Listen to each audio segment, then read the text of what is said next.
जय माता दी। इस वीडियो में आज हम राहु देव की बात करेंगे। जन्म कुंडली के पहले घर में राहु बैठ जाए कब अच्छा फल देते हैं, किनको बुरा फल देते हैं, इन सभी चीज़ों की बात करेंगे और बुरे राहु के उपाय भी जानेंगे। सबसे पहले राहु अच्छा कैसे होता है इसके बारे में बताएंगे और बुरे राहु के उपाय भी देंगे। वीडियो के आखिर तक बने रहिए।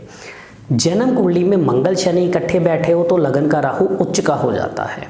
दूसरा योग, बुध और शुक्र अच्छे घरों में बैठे हो या एक साथ इकट्ठे किसी ठीक ठाक घर में अच्छी अवस्था में बैठ जाए तो राहु बहुत अच्छा हो जाता है। और लगन का राहु अगर अच्छा हो जाए तो स्वभाव में गुस्सा तो देना ये तो आम बात है, लेकिन इंसान का दिमाग बहुत तेज होगा। हर चीज़ को बहुत जल्दी समझना सीखना ऐसे इंसान की आम बात होगी और हर मुश्किल के अंदर चीज़ों का आसानी से डिसीजन लेने वाला होगा। अच्छे पद पर ऐसा इंसान हो सकता है। अपना अगर कारोबार भी करेगा तो वहाँ पर भी उसके नीचे बहुत काम करने वाले होंगे जिनसे वो काम करवा के अपनी कंपनी को बहुत आगे ले जाएगा। लेकिन अगर नौकरी में भी हुआ तो वहाँ पर भी अच्छे पद पर होगा जहाँ पर बहुत सारे लोग उसके अंडर काम करते होंगे जिनसे वो काम करवाने वाला और लोग उनकी बात सुनकर के चलने वाले होंगे। और लगन का ही राहु अगर अच्छा हो जाए तो कामकाज के अंदर बहुत अच्छी तरक्की देता है, रुपया पैसा सुख समृद्धि के योग देता है और इंसान के मान सम्मान को भी बहुत बढ़ा देता है। और कुछ लोग ऐसे में ऐसे इंसान से डरने वाले भी होते हैं या कह लो कि वो लोगों को प्यार से या उनके ऊपर थोड़ा सा डर बना के भी उनसे काम करवाने वाला इंसान होता है। ये एक बहुत अच्छा योग बनता है जो रुपया पैसा सुख समृद्धि के लिए अच्छा योग बनता है। अब इसके लिए क्या क्या सावधानियां रखनी चाहिए ताकि राहु अच्छे को और अच्छा किया जा सके। सबसे पहले तो ऐसे लोगों को अपने ससुराल से बिजली का सामान बिल्कुल भी नहीं लेना चाहिए। खास करके नीले रंग के कपड़े लेना या फ्री में किसी भी तरह से इलेक्ट्रॉनिक सामान खास करके ससुराल परिवार से लेना बुरा फल देगा, दिक्कतें देगा। इन चीज़ों का परहेज रखिए। अब राहु बुरा कैसे होता है। लगन के अंदर राहु बैठा हो, कुंडली में शनि सूर्य इकट्ठे हो जाए राहु खराब हो जाता है।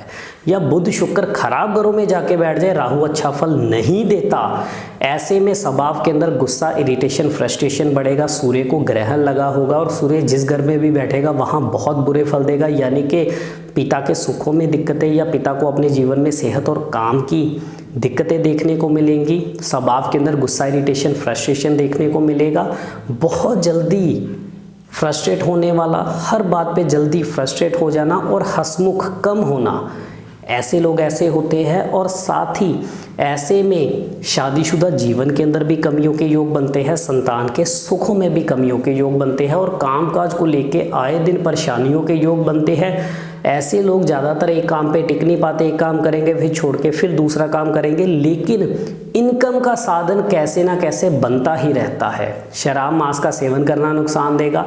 ससुराल से बिजली का फ्री में सामान लेना हमेशा दिक्कत देगा या इलेक्ट्रॉनिक सामान लोगों से फ्री में लेना शुरू कर देना सूर्य को और ख़राब करता चला जाएगा। नीले रंग से ऐसे लोगों को परहेज रखना चाहिए।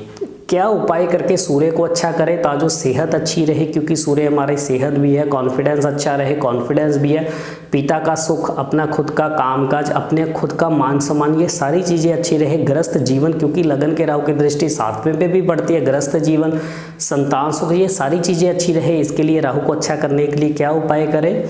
हर सूर्य ग्रहण पर 1 किलो साबुत बादाम और 10 सूखे नारियल बिना पानी के लेके इनको चलती नहर या नदी में जल प्रवाह करना जरूरी है। अगला उपाय, 43 दिन लगातार एक तांबे की थाली के अंदर गुड़ गेहूं भर के इसको चलती नहर या नदी में जल प्रवाह कीजिए। अगर 43 दिन नहीं कर सकते तो हर रविवार कर सकते हो। अगर आपके घर के पास नदी भी नहीं है तो किसी को दान कर सकते हो।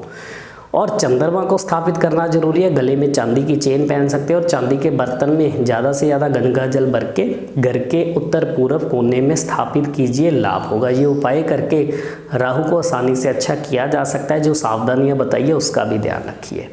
और भी विषयों पे हम जुड़े रहेंगे आपके साथ। इजाज़त दीजिए। जय माता दी।